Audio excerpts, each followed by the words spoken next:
You wouldn't believe what he just asked me for, but please donate so I can give him a check to keep this on the air, because we are in for a very, very exciting time in Canada in the next weeks and months. Maybe it'll be a year before the election comes along. Andrew Perez has been on this show before. He is a Liberal strategist, and I put the question to you. So much has happened since you've been on, Andrew, but now we have virtually every Liberal cabinet minister who was saying carbon tax and zero growth, and we don't like oil and gas industry, and we want those barriers up. Now they're all saying, oh, get rid of those barriers, no more carbon tax. The people running for leadership of the Liberal Party have changed their spots. Who is to believe them?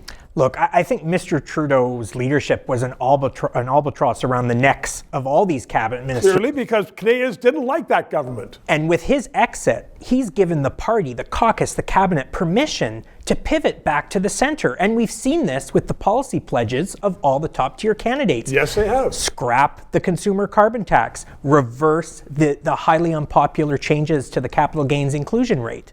How are Canadians to believe somebody who's been there for 9 years towing the line? Carney, 6 months ago, he said, Trudeau's government has been terrific. I agree with every one of their decisions. He is still saying, I'm going to have some other kind of tax. I don't know what it is yet. I mean, look, it ultimately will be up to Canadians to decide, does this strain credulity, or are they willing to give the Liberal Party another shot under new leadership? What I've heard from Mr. Carney, by the way, Stephen, is actually critiques of the Trudeau government, saying that we haven't focused on growth. 6 months ago, but he did say, I have that quote. He said this government has been pitch perfect.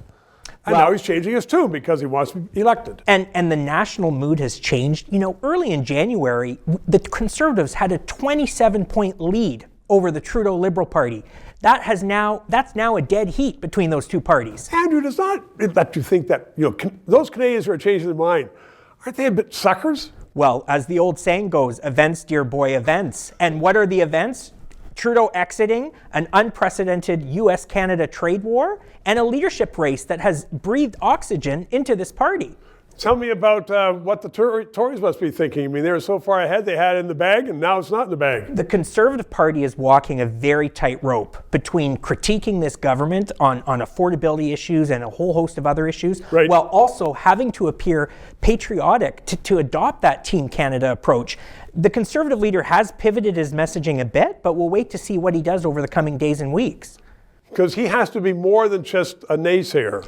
Mr. Poilievre gets an A+ for articulating what's been wrong with the federal Liberal government, but he gets an F when it comes to proposing actual solutions. And we're into a whole new world right now. The mood has changed, and we know that crises benefit incumbent governments.